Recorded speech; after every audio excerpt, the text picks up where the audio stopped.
is my SCX24, or what's left of it. The body is original, and the rear axle housing is original.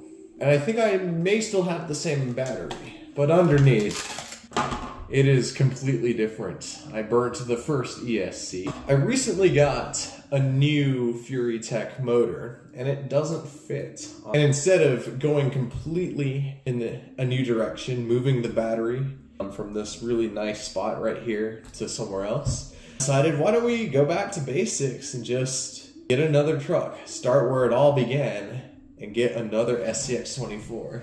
And this is my new to me used SCX24 Jeep JLU. And I'm not even sure I'm gonna keep it a Jeep, but this machine is so far from stock, so far from different, that I thought it'd be interesting to go back to basics and see what we got here. This is a used SCX24 that is completely stock, which is quite rare, I've come to find, because I didn't really want to buy a new one. I wanted to buy kind of a used one to put another motor in, but everyone who's selling an SCX24 has already built the hell out of it. So I did not even test if it still works, because quite frankly, it doesn't matter.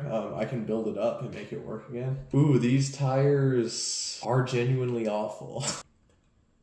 Yeah, that is one puffy battery that I'm going to throw away. Oh, this one's a new one. Or a newer one. See that right there? That's the Gen 2 ESC receiver combo. It kind of surprises me how light this is compared to what this monster has become. I guess we'll pop a battery in it and run it a little. Oh yes, my suspicions were correct. So this is the Gen 2 controller. Eventually, we will not be using this. I will be using a Futaba controller, and I have the micro receiver for it.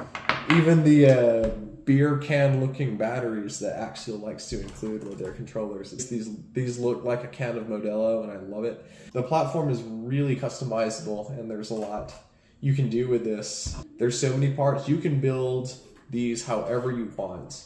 A lot of people have Jeeps, or this Jeep SCX24, especially at our local crawling club. But at the same time, a lot of people cut this body up and they throw it away or they do something else with it. So let's put this together. Let's put a battery in it that isn't about to explode. Let's run it. Let's see what it's got. I guess we can take the battery out of my old one, because that battery's good. And we'll just pop it in here. Let's see, let's put the beer batteries in. Okay, we've got lights. Oh, that is neat, it works. Oh, is the throttle reverse? Ah, there we go. Okay, look at here. These are really peppy out of the box.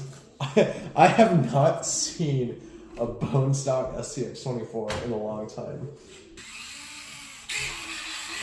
Wow, that's a lot faster than I remember. I think it's because I have a larger turn motor in this one. Why don't we go outside? Hey, the steering works. Now, before we go cutting this thing up, let's go outside and play with it a little bit. This would win absolutely no competitions, but I guess that's not the point. Yeah, let's go play with it. Come on.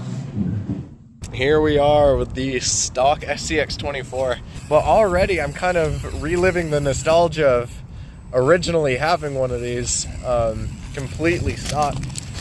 And honestly, like, on the stock motor with the stock weight, the modulation is fabulous. Like, it can crawl really slowly. If your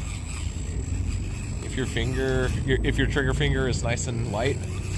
And one thing I really like about these is just how scale they are. This genuinely looks like a real truck, even at this small scale. So, you know, we'll be I may enjoy it like this before we cut it up a bunch. And yeah, it's just gonna be a fantastic time getting out here, playing with it, crawling it on some rocks, and we might take it on some bigger boulders and whatnot. one thing I'm noticing right away is how fast good the steering is. One of the first things that a lot of people change on this machine is they actually change out the steering servo, and I think it's because they start adding weights instantly to this thing. But as I was saying, yeah, the steering feels strangely appropriate for the vehicle it is, and it's kind of, there's a level of cuteness to it at this size. Yeah, like, it's not going to, like I said earlier, it's not going to win anything, but just look at it. Doesn't this just bring you so much joy? Or maybe that's just me. Let's see if we can, I just love seeing it bounce over. It doesn't have any oil shocks or any of those fancy gizmos, but as far as a scale trail truck, it does just fine. It articulates well, and it gets over everything. A lot of people that I drive these with think that this rig comes with a hilariously small motor, and to their credit, it does. It's a little brushed motor, and it's anemic once you start adding weight to this rig. But you know, for the stock version, it seems to be all right. I think one of the biggest weaknesses of this truck, especially in the competition sense, is the track width is very skinny. But you want a skinny track width, especially if you're looking for a scale rig. And we have to remember, for the context, when this truck came out, it was one of the first scale rigs ever at this size. So I'm quite happy with it, and I don't know, let's enjoy some running footage.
I'm sure by now you've probably seen a lot of SCX24 content, but something I want to say is that, like, after having my modified vehicles in competitions and stuff, and then running 10th scale, there's something charming about having something this small. This little truck's limitations make the rocks right outside of the house very entertaining once again. Because these rocks are quite boring to drive over with, you know, a truck that can possibly win a competition on its day and stuff. So, I don't know, I might leave it like this for a while and kind of experience what it was like to be back to the basics and starting out on this hobby. Some of my final thoughts of owning a stock SCX24, they're actually quite lovely right out of the box. They're not, I guess they're not the most capable, and I feel like a lot of the times, even amongst people who do build scale vehicles, that we get a little twisted up in wanting to get the best performance out of our machines, as we always want to. I mean, this thing is no longer recognizable as an SCX24. When we do modify this, we'll put some mods on it that kind of suit it well. We don't need it to win class 2 or class 3. We'll have it as an appropriate class 1 machine, you know, complete with fenders and bumpers and just all the cuteness of it being like this. So, hey, if you like that video, thanks. This is my first RC video. This is the Cloud Rovers production. I'll see you guys next time.